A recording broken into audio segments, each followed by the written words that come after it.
We humbly say, I confess to Almighty God And and to to you, you, my my brothers brothers and and sisters, sisters, that that I I have have greatly greatly sinned sinned in in my my thoughts thoughts, and in in my my words, words, in in what what I I have have done done, and in what and I have what I have failed to failed to do. do. Through my fault, Through my fault, through through my my most most grievous grievous fault. fault. Therefore Therefore I I ask the ask the Blessed Blessed Mary, Mary, ever ever Virgin, Virgin, all all the the angels angels and and saints, saints, and and you, you, my my brothers brothers and and sisters, sisters, to to pray pray for for me me to to the the Lord Lord our our God. God. May Almighty God have mercy on us, forgive us our sins, and bring us all to life everlasting. Amen. Lord, have mercy. Lord, have mercy. Christ, have mercy. Christ, have mercy. Lord, have mercy. Lord, have mercy. Let us pray.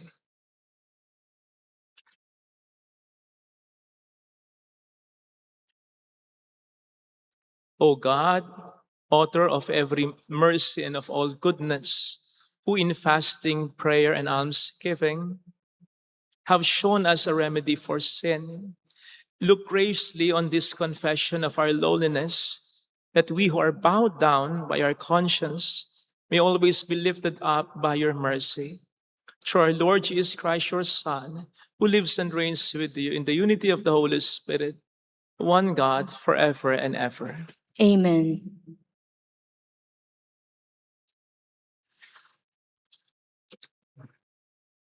On the first reading, the Lord's gift of water reminds us of the life-giving water that Jesus speaks of in the Gospel. May we drink from the rock, who is the Lord Jesus, who accompanies us in our journey.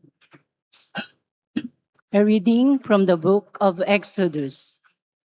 In those days, in their thirst for water, the people grumbled against Moses, saying, "Why did you ever make us leave Egypt?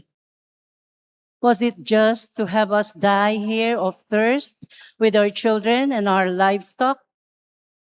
So Moses cried out to the Lord, "What shall I do with these people? A little more and they will stone me." The Lord answered Moses, "Go over there in front of the people, along with some of the elders of Israel, holding in your hand as you go the staff with which you struck the river. I will be standing there in front of you on the rock in Horeb. Strike the rock, and the water will flow from it for the people to drink." This Moses did in the presence of the elders of Israel. The place was called Massa and Meribah, because of the Israelites quarreled there and tested the Lord, saying, "Is the Lord in our midst or not?" The word of the Lord. Thanks be to God. If today you hear his voice, harden not your hearts. If today you hear his voice, harden not your hearts. Come, let us sing joyfully to the Lord. Let us acclaim the rock of our salvation. Let us come into his presence with thanksgiving. Let us joyfully sing psalms to him. If today you hear his voice, harden not your hearts. Come, let us bow down in worship. Let us kneel before the Lord who made us. For he is our God, and we are the people he shepherds, the flock he guides. If today you hear his voice, harden not your hearts. Oh, that today you would hear his voice. Harden not your hearts as at Meribah, as in the day of Massa in the desert, where your fathers tempted me. They tested me, though they had seen my works. If today you hear his voice, harden not your hearts. On the second reading, God pours into our hearts what we thirst for: faith, hope, love, and the Spirit, the giver of life. These are given to us through Jesus Christ our Lord. A reading from the letter of St. Paul to the Romans.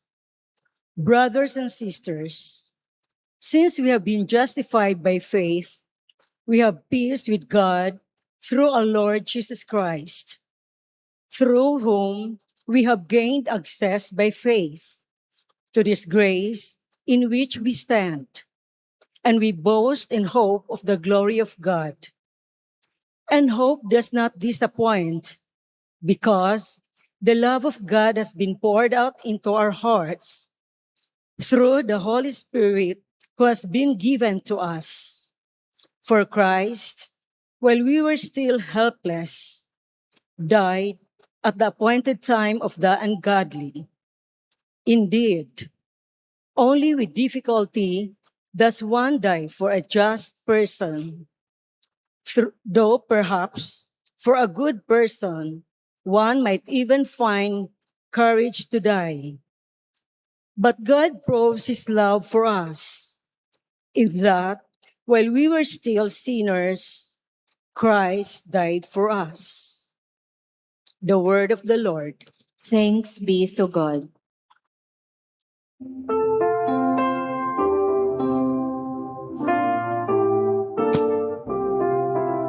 Aming pinananaligan, tagapagligtas ng tanan. Panginoon, kami bigyan ng tubig na bumubuhay upang kami di mauhaw. Aming pinananaligan, tagapagligtas ng tanan. Panginoon, kami bigyan ng tubig na bumubuhay upang kami di mauhaw.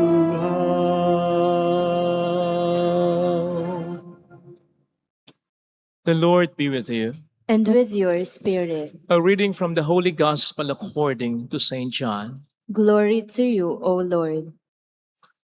Jesus came to a town of Samaria called Sychar, near the plot of land that Jacob had given to his son Joseph. Jacob's well was there.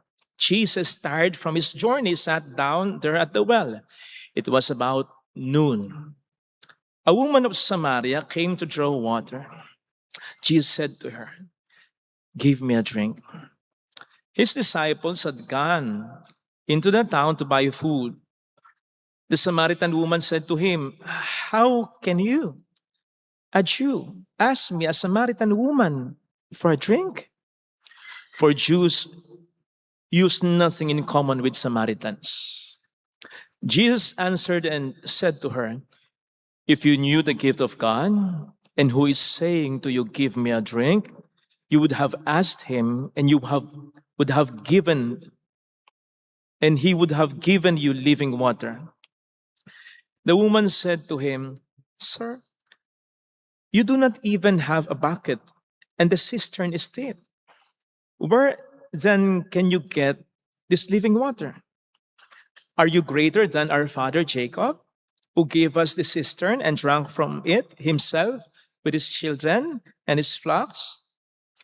Jesus answered and said to her, "Everyone who drinks this water will be thirsty again, but whoever drinks the water I shall give will never thirst.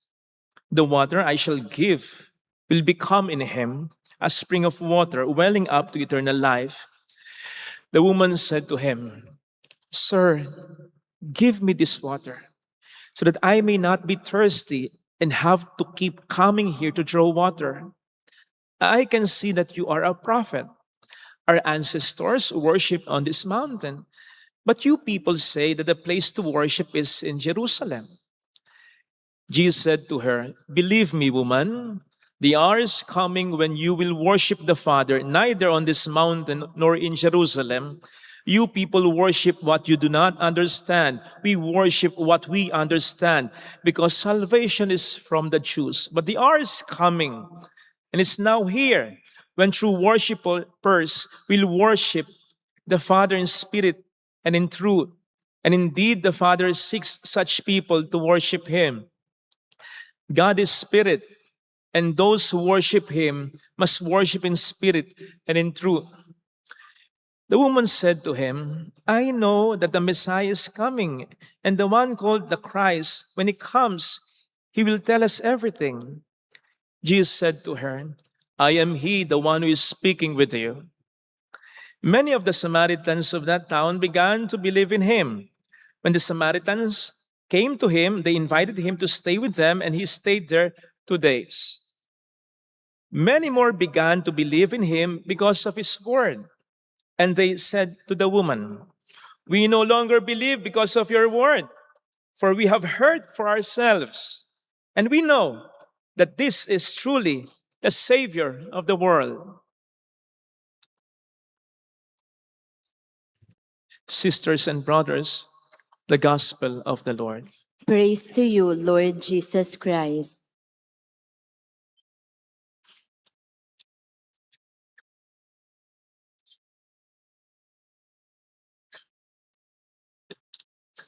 Shout out po sa mga kapatid nating OFW. Apong alang laso na ito ay lagi kong personal na pagpupugay sa inyo. Welcome sa Our Lady of Lazaret Quasay Parish, kung saan ayos lang pong umiyak at samahan tayo ng mahal na ina sa pag-iyak at sa pagdarasal upang maging maayos ang lahat. So narinig po natin sa ating ebanghelyo ang mahabang pakikipag-usap ni Kristo sa babaeng Samaritano. Nahabaan po ba kayo? Actually, yung binasa ko po ay shorter version pa. Meron talagang longer version, hindi ko lang binasa. Kasi baka kahit nakatayo kayo, tulugan niyo ko.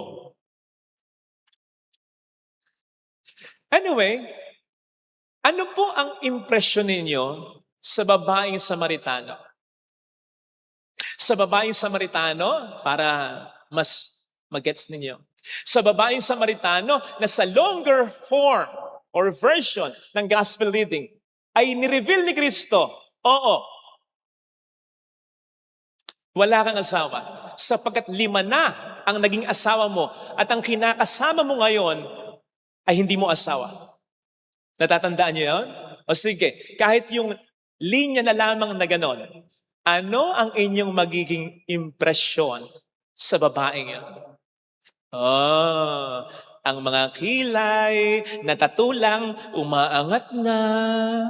5 ang naging asawa, tapos yung pang-anim hindi pa niya babaeng ta. Di ba? Siguro, isipin natin sa mga babae, siguro, kung i-imagine natin, ganito ang itsura niya. Mahabang buhok, blondie, nakalugay.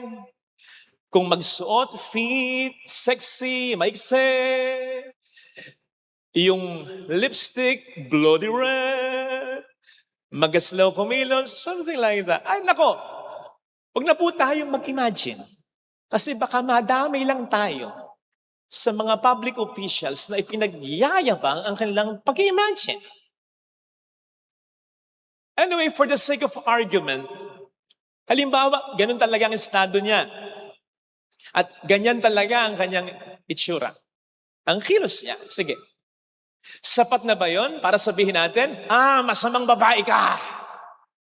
Mababang uri ng babae ka. Wait lang. Paano kung talagang diborsyada siya ng 5 beses? Na by the way, during those times, madaling gawin ng mga lalaki. Kahit na sa simpleng rason, like she just spoiled his dinner or he just found another woman more attractive than her. Ganun kasimpleng dahilan. O kahit walang dahilan. Yes! Sapagkat masyadong pabor sa mga lalaki ang kultura noon ng mga ito. So much so na ang halaga ng isang babae ay nakasalalay sa lalaki.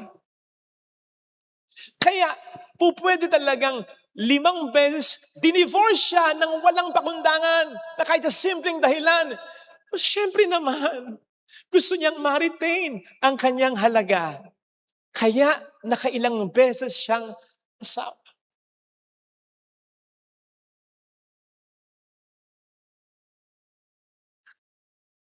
Pwede rin naman na yung 5 sumakbilang buhay talaga. 5 beses siyang nabiyuda. Pwede. Kasi yung kultura pala nila dati, pinapayagan ng mag-asawang babae kahit 12 years old, 14 years old.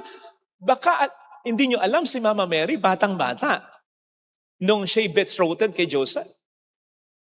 Kaya posible na 5 beses siyang nabiyuda dahil ang mga babaeng bata pang edad, napapartner sa usually mga lalaking may edad na o mas matanda na sa kanilang edad. Kaya pwedeng 5 beses talagang namatayan ito ng asawa. Kaya 5 beses din na naghanap ng mga kasama. Hindi dahil kailangan niya ng lalaki sa aspetong sexual, kundi kailangan niya ng lalaki para mabuhay ng normal sa kultura at environment nilang abnormal. Kasi nga masyadong pabor sa lalaki. Natatandaan nyo naman siguro na nasa lubong ni Kristo ang libing ng anak na lalaki ng isang babaeng balo. Hindi nakiusap yung babaeng balo kay Kristo na buhayin yung anak niyang lalaki. Nagkusa si Kristo. Bakit? Sa kanilang kulturang abnormal, kawawa yung babaeng balo. Wala ka nang asawa? Mamamatay pa ang kaisa-isa mong anak na lalaki? Ang sabi nga ng mga nag-aaral sa Biblia, pwedeng nakita ni Jesus sa babaeng balong iyon ang mangyayari sa kanyang inang si Maria. Kapag namatay na siya, kaya nga pinagbilin ni Jesus si Maria kay Juan sa alagad na pinakamamahal niya. Sapagkat patay na si San Jose, mamamatay pa siya, kawawa si Maria. And so, pwede. Again, hindi dahil kailangan ng babae ang lalaki sa aspetong sexual, kundi para mabuhay ng normal sa kanilang kultura at environment na abnormal. Father, ang sabi ni Jesus, yung pang-anim, hindi niya asawa pero kinakasama niya. Ito. Pwede kasi sa kulturang Hudyo, kapag nabiyuda ang isang babae, yung kapatid na lalaki, nung asawa niya dati na namatay, pwedeng kunin siya bilang asawa sa ngalan ng kapatid nitong namatay. Something like that. Yun ang kultura nila. Okay? So why am I telling you this? Kasi pwedeng hindi talaga ganung asama yung babae. Isipin na lang po ninyo. Kung ito ay nakiapit at kung ito ay kalapating mababa ang lipad, dapat sa una pa lang patay nato. Bakit? Sapagkat ang mga nakikiapid noon at ang babaeng mababang lipad ay pinabato hanggang sa mamatay. In connection with this, hindi sinabi ni Kristo sa babaeng ito, yung sinabi niya sa babaeng nahuli daw sa pakiapid ng mga Pariseo. Natatandaan ninyo? Ano sabi ni Kristo sa babaeng nahuli sa pakiapid ng mga Pariseo? Go and sin no more. Hindi niya sinabi sa babaeng ito kung nakiapid ito. Di ba? At ang isa pang magandang punto, kaya naniwala ang mga Samaritans kay Jesus ay dahil sa babaeng ito, sapagkat sa longer version, iniwan niya yung pangsalok niya ng tubig at umuwi siya at ipinamalita niya ang encounter niya kay Jesus. Alam po ninyo sa kanilang kultura, hindi pinaniniwalaan kahit ang isang matinong babae sa hukom, hindi ina-accept ang kanyang testimonya kahit matinupang babae ha. Ito pinaniwalaan siya ng buong bayan. Tapos sasabihin natin, masamang babae yan? You see, hindi ko po sinasabing wala itong kasalanan yung babae ha. Ang sinasabi ko, we don't know her story. Hindi natin alam ang kanyang nakaraan, ang kanyang pinagdaanan, at ang kanyang kasalukuyan. Hindi natin alam ang kanyang mga naging desisyon sa buhay. Hindi natin alam kung ano lang ang kanyang mga pinagpilian. Baka wala na siya halos pagpilian. Hindi natin alam kung ano ang kanyang nararamdaman. Kung ano ang kanyang alangan, kung ano ang kanyang nasa isipan. At sa palagay ba ninyo, madali at maganda para sa kanya, yung ang halaga niya ay hinahanap niya sa iba, sa kulturang ginagalawan niya? Na pinag-uusapan siya? Na nabiyuda siya, halimbawa, ng 5 beses? Na basta dinamp lang siya ng kanyang mga naging asawa ng 5 beses? Sige nga! Sa tingin ba natin, nag-enjoy siya sa mga desisyon na ginawa niya? Kaya nga siya, noon time, tanghaling tapat, nag-iigib sa balon. Kasi noon mainit na mainit, walang ganong tao, walang ganong mga chismosa. Walang tataas ang kilay sa kanya, walang titingin sa kanya mula ulo hanggang paa. Kasi alam niya ang kalagayan niya. Hindi kaya mga kapatid, pwedeng dito natin makita sa konteksto, sa framework na ito, yung mga sa tingin natin ay malaki ang kasalanan. Lalong-lalo na kung bahagi ito ng ating pamilya, ng ating mga mahal sa buhay. Hindi ba natin pwedeng makita sa framework na ganon? Na hindi talaga sila masaya sa mga desisyon na ginawa nila? Na parang lang masaya sila kasi parang napapanindigan na nila, kasi parang wala nang way out sila dahil walang nakikinig sa kanila, wala nang nagbibigay sa kanila ng halaga. Bakit magbabago pa? At marami ang sa kanila ay humuhusga. Tingnan niyo ang ating Panginoon. Nilapitan niya yung babae, kinausap pa niya. Hindi niya dapat ginawa yun sa kultura nila. Maging sa kultura ng mga Samaritano. Bakit? Lalaki siya. Hindi siya dapat nakipag-usap in public sa isang babae. Hudyo siya. Hindi siya nakikipag-usap dapat sa isang Samaritano. Napakataas niya para makipag-usap sa kanya. At hindi lamang siya nakipag-usap, lumapit. Mas binaba pa niya ang sarili niya sapagkat siya ang siyang may likha ng mga tubig ulan at siyang may-ari ng lahat ng mga karagatan. Pero humingi ng maiinom sa isang taong makasalanan. How about that? Pero yun ang naging simula ng pagbabago ng babaeng Samaritano. Hindi kaya yun lang din ang kulang? Yun lang din ang hinihintay sa atin? Yung makita natin, mapansin natin, mabigyan natin sila ng halaga? Yung kausapin natin ng may pagpapakumbaba? Yung kakausapin natin ng hindi offensive? Yung kakausapin natin with the intention to understand? Yung pipilitin mong intindihin kahit mahirap talaga. At yung ipaparamdam mo sa kanya ang kanyang halaga sa kabila ng mga ginawa niya. Nakita niyo?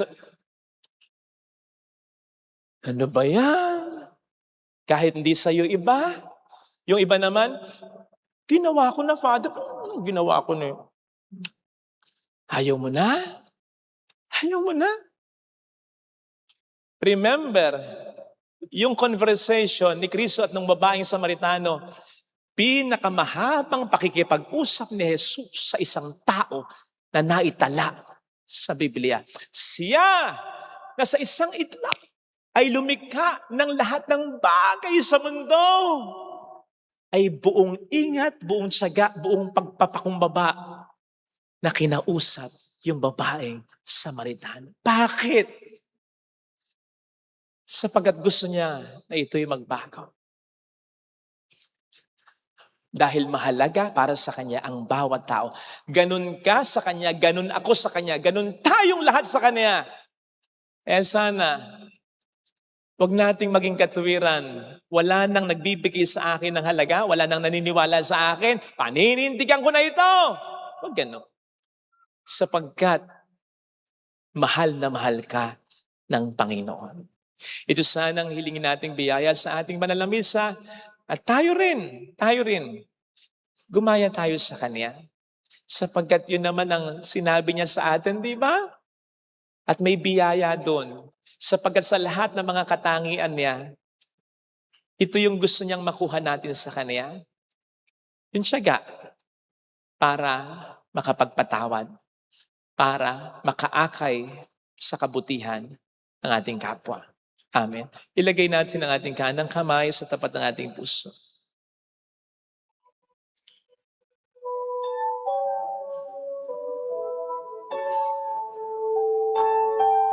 Awitin natin. Alam kong may magagawa ang Diyos.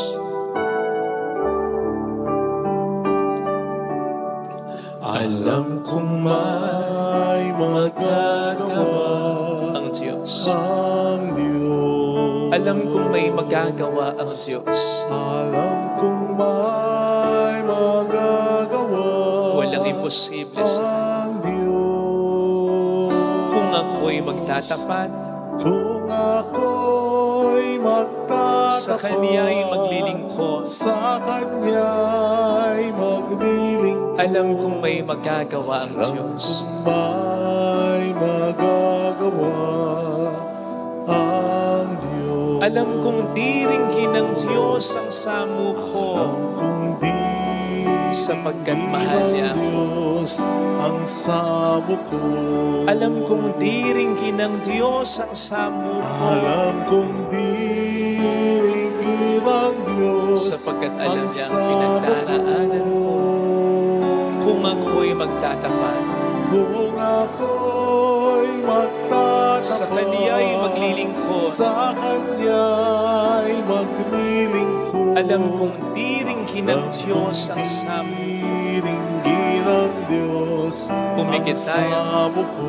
Panginoon, salamat sa pagmamahal mo, sa awa mo, sa tiyaga mo. Alam kong hindi lamang ako isang beses nagkasala sa iyo, pero nandiyan ka pa rin. Bine-bless mo pa rin ako. Minamahal mo pa rin ako. Tulungan mo po ako na matulad sa iyo. Alam ko na ikaw ay Diyos, tao lang ako, pero ako'y anak mo. At hindi mo ito hihilingin sa akin kung hindi ko kakayanin. Tulungan mo ako, Panginoon, na mas lumutang ang pagiging anak ng Diyos ko. Tulungan mo akong makapagpatawad, makapagtiyaga sa nagkakasalang kapwa. Mayroong magandang Sapagkat ang sabi ng Panginoon, tayo nagiging mga anak niya. Kapag tinutularan natin siya,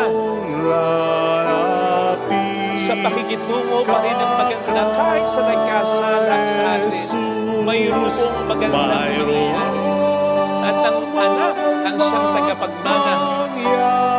Maging mga tunay nawa tayong anak ng Diyos na nagiging instrumento ng grasya na nakapagpapabago ng tao. Maging matyaga nawa tayo. Glory to the Father, and to the Son, and to the Holy Spirit. As it was in the beginning, is now, and ever shall be, world without end. Amen. I believe in God, the Father Almighty, Creator of heaven and earth, and in Jesus Jesus Christ, Christ, his only only Son, Son, our our Lord, who was conceived by the Holy Spirit, born of the Virgin Mary, suffered under Pontius Pilate, was crucified, died, and was buried. He descended into hell. On the third day, he rose again from the dead. He ascended into heaven and is seated at the right hand of God, the Father Almighty. From there, he will come to judge the living and the dead. I believe in the Holy Spirit, the Holy Catholic Church, the communion of saints, the forgiveness of sins, the resurrection of the body, and life everlasting. Amen. Brethren, the Lord is truly our Savior. Let us then ask the Father to give us the living water, that we may never thirst again, as we say, Father, quench our thirst with living water. Father, quench our thirst with living water. Help our church leaders become channels of your living water in their ministry and the service to the flock under their care. We pray. Father, quench our thirst with living water. Quench the inner longings of our national and local leaders that they be become honest, selfless, compassionate in both public and private life. We pray. Father, quench our thirst with living water.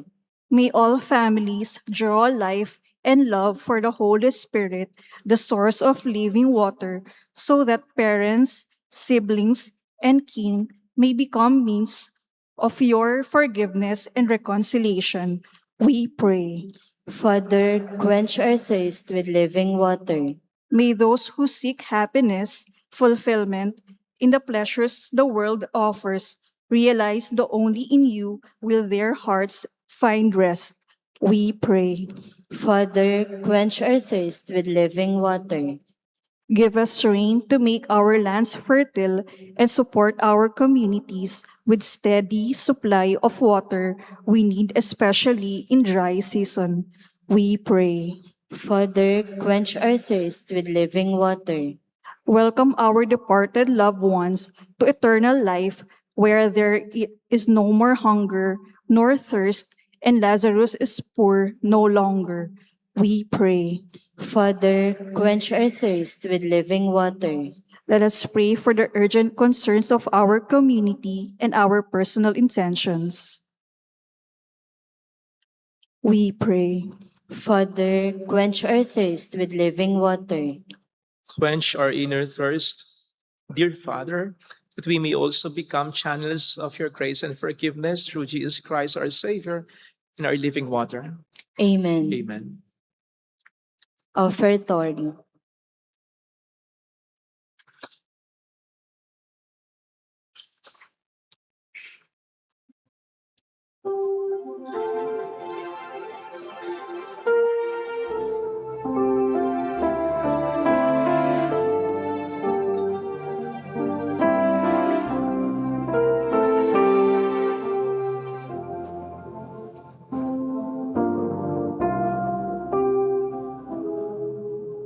Sa'yo, Ama, aming handog ang tinapay at alak na ito, handog ng iyong bayang sumasamo, humihingi ng patawad mo.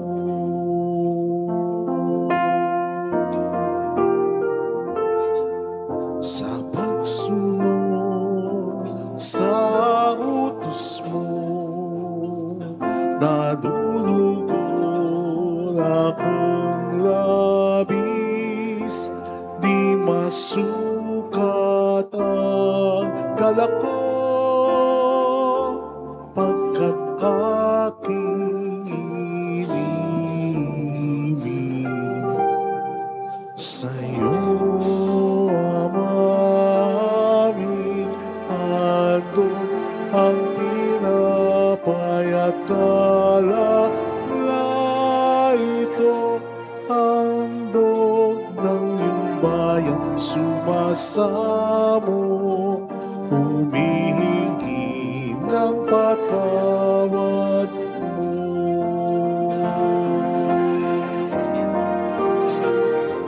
Sa gitna ng kahirapan, ang nadama ko ay aliw,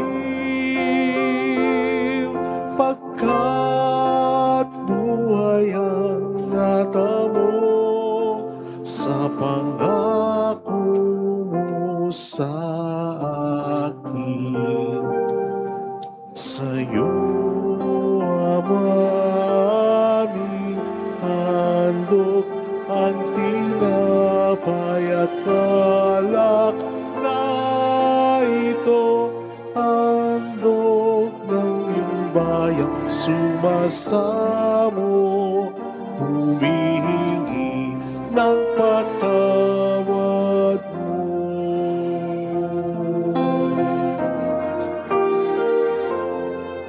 Ang ngalan mo nasa isip, kung kumagat na ang dilim. Panginoon, aking sinisikap, na utos mo'y laging sundin. Sa'yo aming handog ang tinapay at alak na ito, handog ng iyong bayang sumasamo, humihingi ng patawad mo.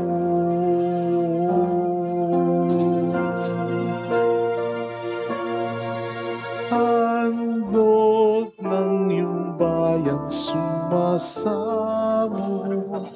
humihingi ng patawad mo.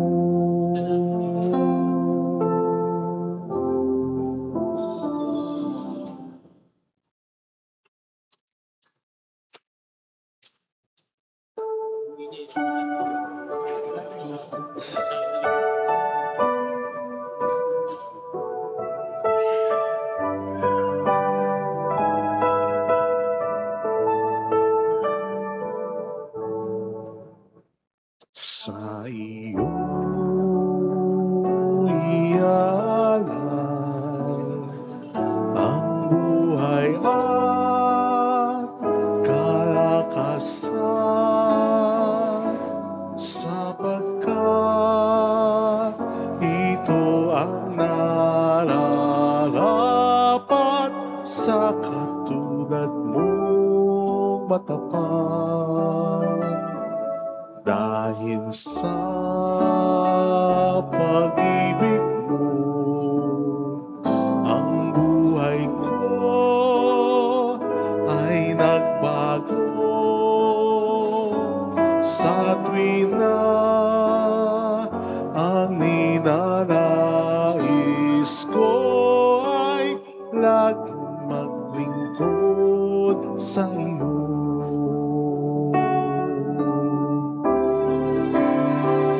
Sumasamba, sumasamo, naghahandog sa ngalan mo, pagkat sa'yo ay nadama ang pagmamahal ng Ama.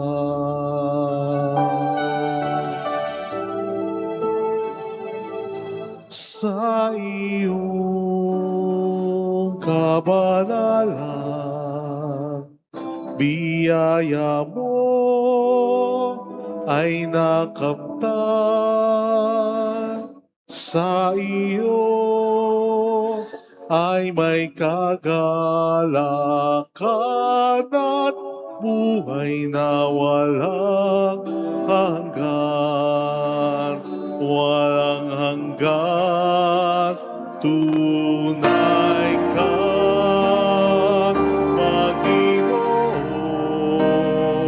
na malas ko sa Kalbaryo. Buhay man, inalay mo, Kristo, upang magligtas ng tao.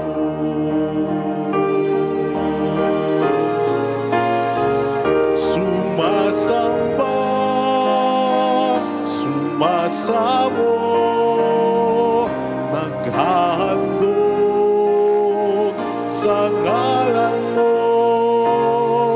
pagkat sa'yo ay nadama ang pagmamahal ng Ama. Sumasamba, sumasamo, naghahandog sa ngalan mo, pagkat sa'yo ay nadama ang pagmamahal ng Ama. Pagkat sa'yo ay nadama ang pagmamahal ng Ama.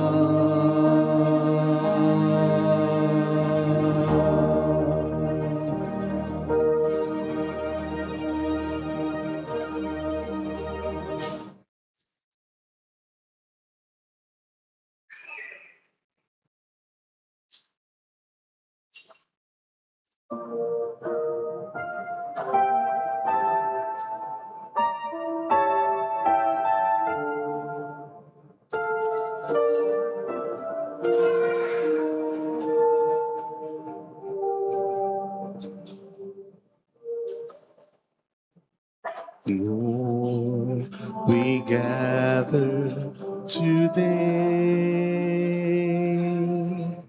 in your house. We kneel down and pray.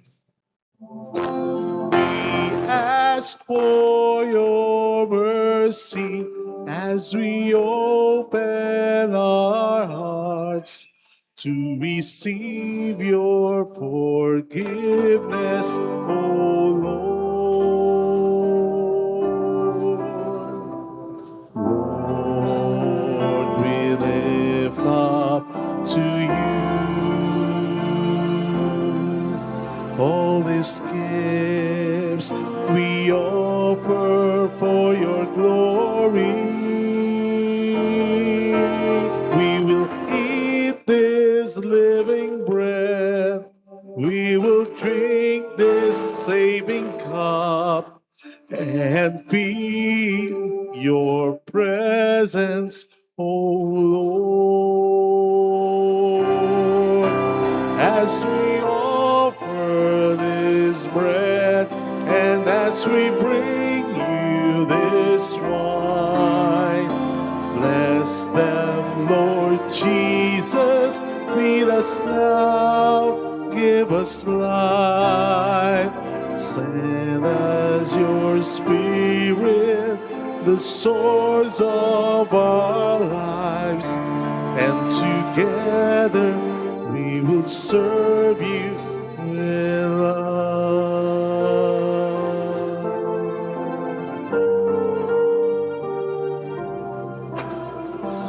Lord, we lift up to you all these gifts we offer for your glory. We will eat this living bread, we will drink this saving cup, and feel your presence, O Lord, as we offer this bread and as we bring you this wine. Bless them, Lord Jesus, feed us now, give us life. Send us your Spirit, the source of our lives, and together we will serve you with love. Pray, sisters and brothers, that our sacrifice may become acceptable to God, the Almighty Father. May the Lord accept the sacrifice at your hands for the praise and glory of his name, for our good and the good of all his holy church. Be pleased, O Lord, with these sacrificial offerings, and grant that we who beseech pardon for our own sins may take care to forgive our neighbor. Through Christ our Lord. Amen. The Lord be with you. And with your spirit, Lift up your hearts. we lift them up to the Let us Lord. give thanks to the Lord our God. It is right and just. It is truly right and just, our duty and our salvation, always and everywhere, to give you thanks. Lord, Holy Father, Almighty and eternal God, through Christ our Lord. For when he asked the Samaritan woman for water to drink, he had already created the gift of faith within her. And so ardently did he thirst for her faith, that he kindled in her the fire of divine love. And so we too give you thanks. And with the angels praise your mighty deeds as we acclaim, Holy, Holy, holy Lord God of hosts, heaven and earth are full of your glory. Hosanna in the highest. Blessed is he who comes in the name of the Lord. Hosanna in the highest. You are indeed holy, O Lord, the fount of all holiness. Make holy, therefore, these gifts, we pray, by sending down your Spirit upon them like the dewfall, so that they may become for us the body and blood of our Lord Jesus Christ.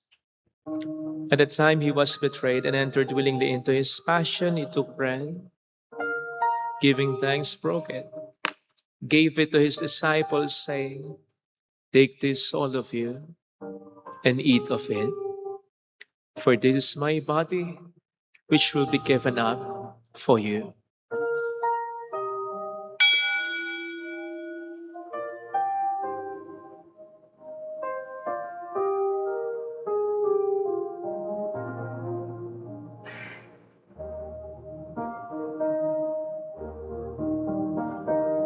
In a similar way, when supper was ended, he took the chalice and once more, giving thanks, gave it to his disciples, saying, "Take this, all of you, and drink from it. For this is a chalice of my blood, the blood of the new and eternal covenant, which will be poured out for you and for many, for the forgiveness of sins.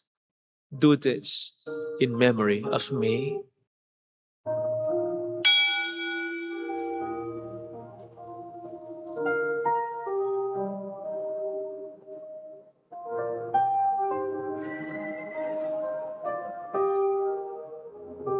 Let us proclaim the mystery of our faith.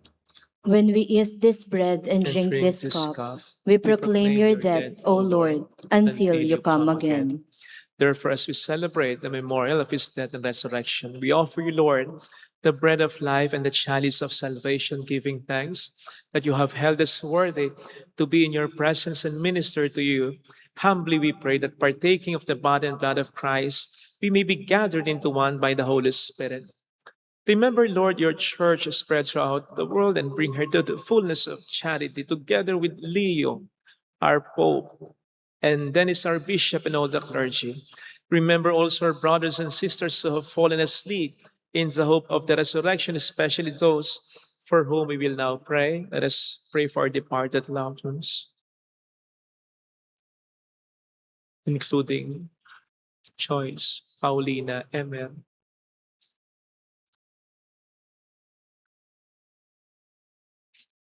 Miguel Arsenio Serio, Asing, Dionga Maria Jose Relito Erickson, and all who have died in your mercy, welcome them into the light of your face, including Oreo and Iska.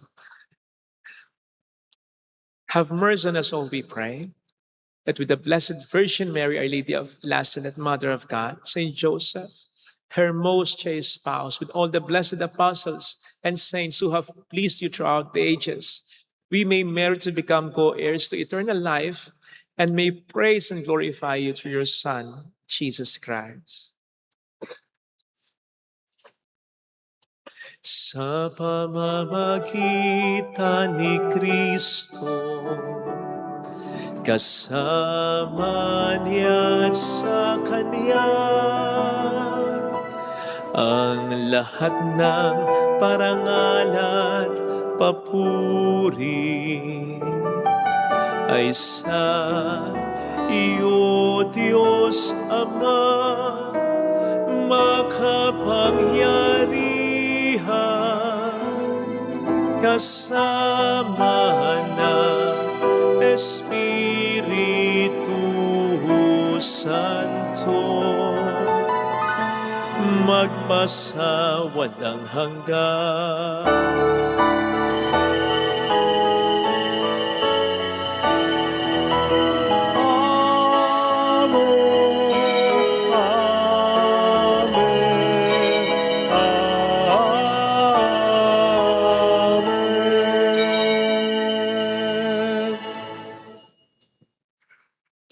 Jesus taught us to call God our Father, and so we have the courage to say,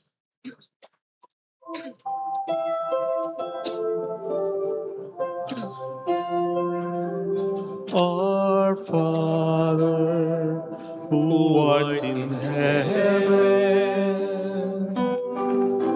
hallowed be thy name. Thy kingdom come, thy will be done, on earth as it is in heaven. Give us this day our daily bread, and forgive us our trespasses, as we forgive those who trespass against us. And lead us not into temptation, but deliver us from evil. deliver us. Lord, we pray from every evil, graciously grant peace in our days, that by the help of your mercy, we may be always free from sin and safe from all distress, as we await the blessed hope and the coming of our Savior, Jesus Christ. For the kingdom, the power, and the And the glory glory are are yours, now and forever. Lord Jesus Christ, who said to your apostles, "Peace I leave you, my peace I give you," look not on our sins, but on the faith of your church, and graciously grant her peace and unity in accordance with your will, who live and reign forever and ever. Amen. The peace of Jesus be with you always. And with your Let spirit. us offer one another the sign of God's peace. Peace be with you. Kapayapaan po. Peace be with you.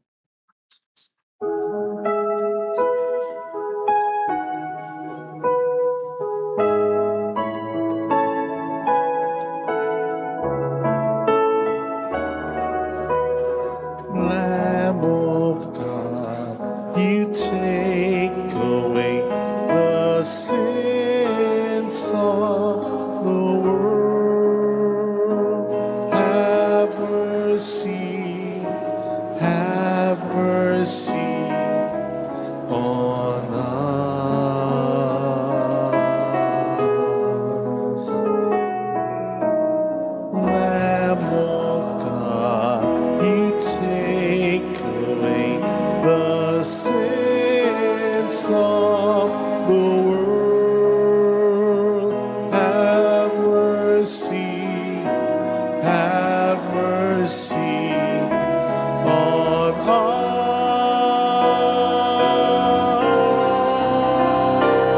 us.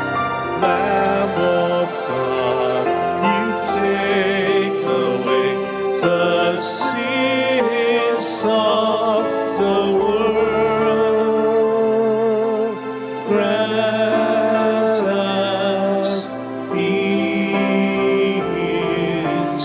Grant us peace.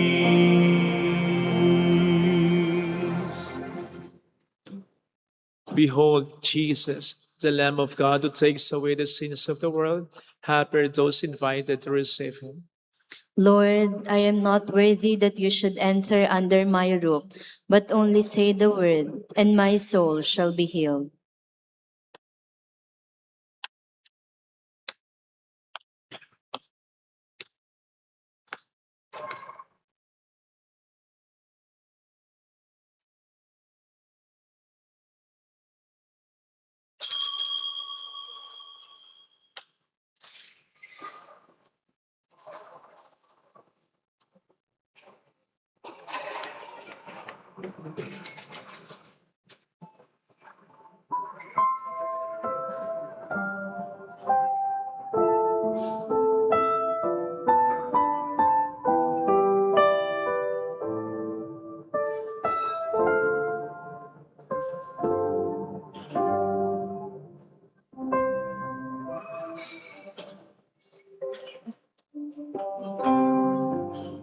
Kung saan may pagmamahalan ay naroon ang Diyos. Kung saan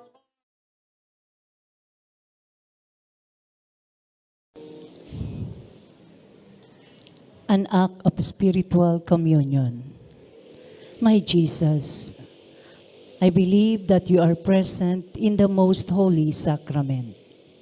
I love you above all things, and I desire to receive you into my soul. Since I cannot at this moment receive you sacramentally, come at least spiritually into my heart.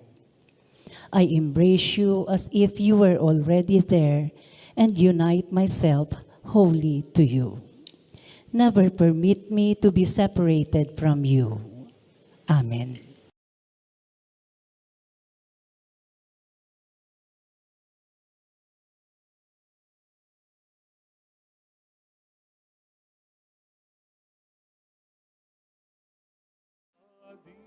diwa ng pagmamahal,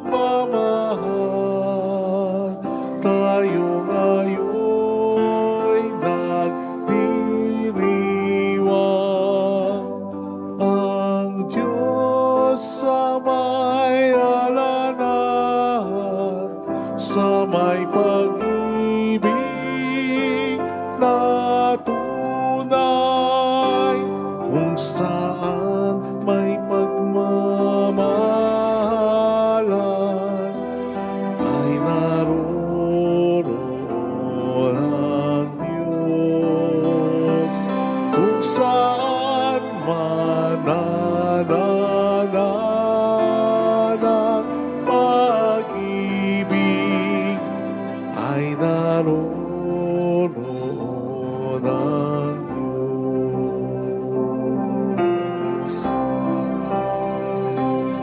Lahat tayo'y magmahalan upang tayo'y mapit agad, makalapit sa may kapal.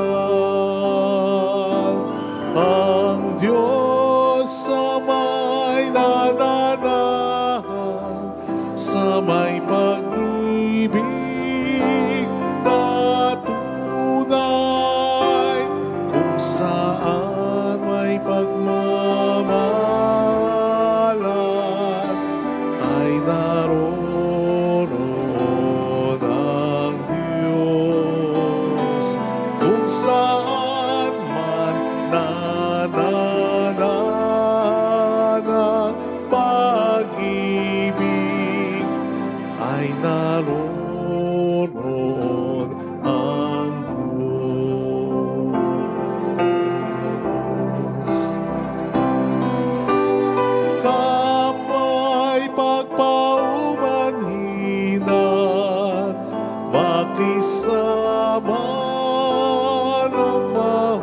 husay, patawarin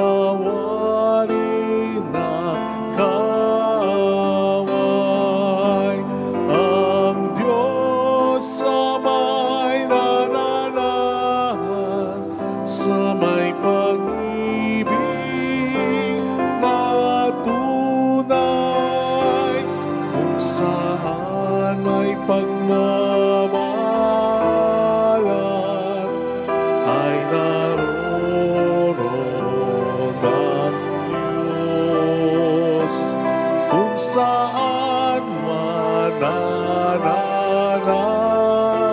ang pag-ibig, ay naroon ang Diyos. Alita'y dapat maparang sa gagawing pag-aalay sa hain ni Kristong banal.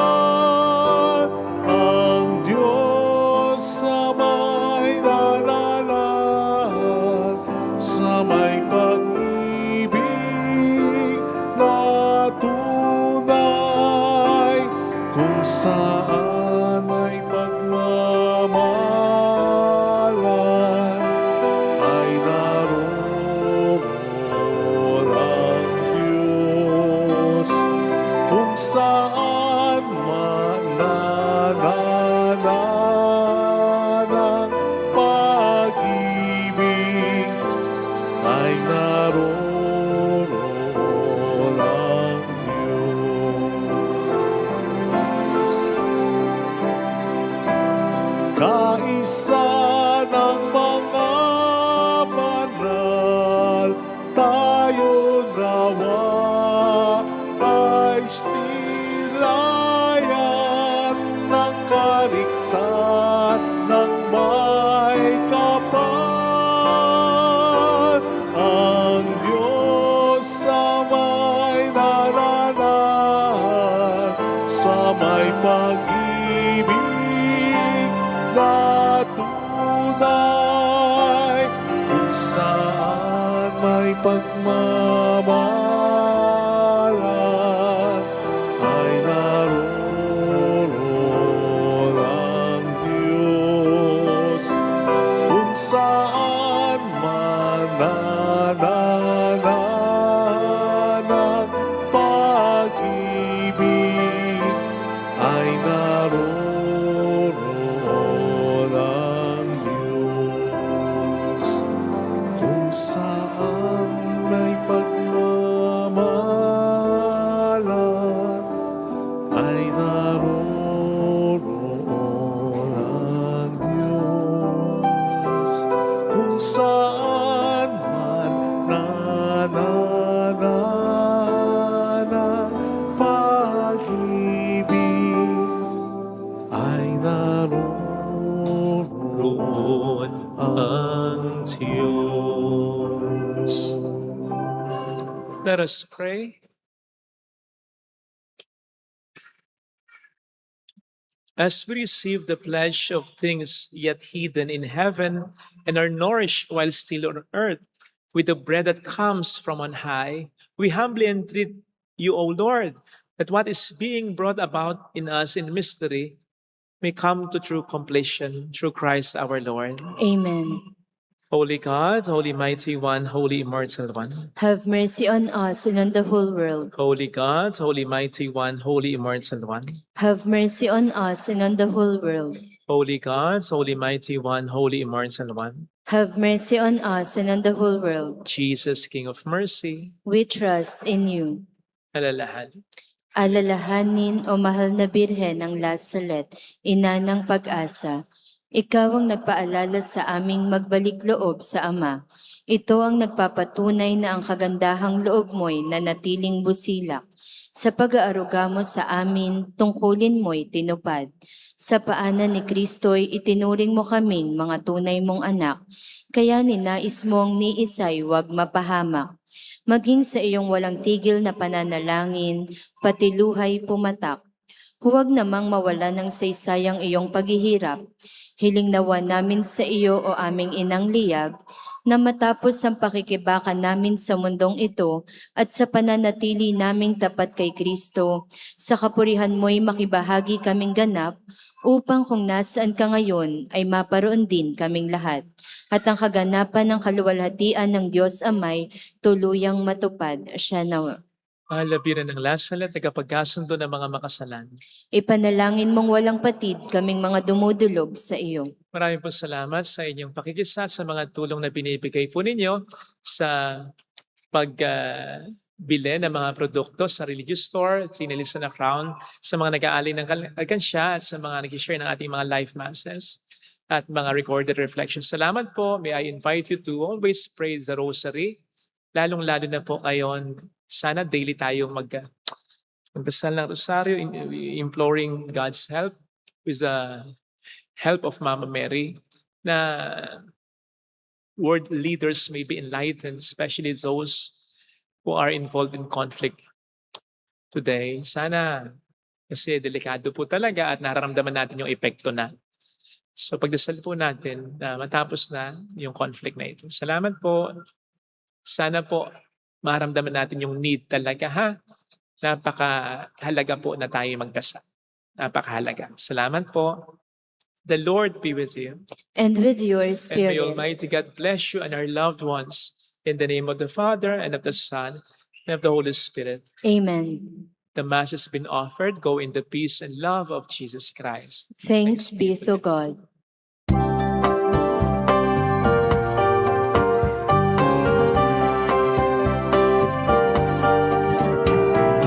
Aming iniaalay ang pag-ibig na walang kapatan. O kay sarap mabuhay kung may nagmamahal, pagmamahal na tunay at laging nalisay. Ang Birhen kong umibig ay walang sinamis, pagsintang sa talinis sa iyo hanggang langit.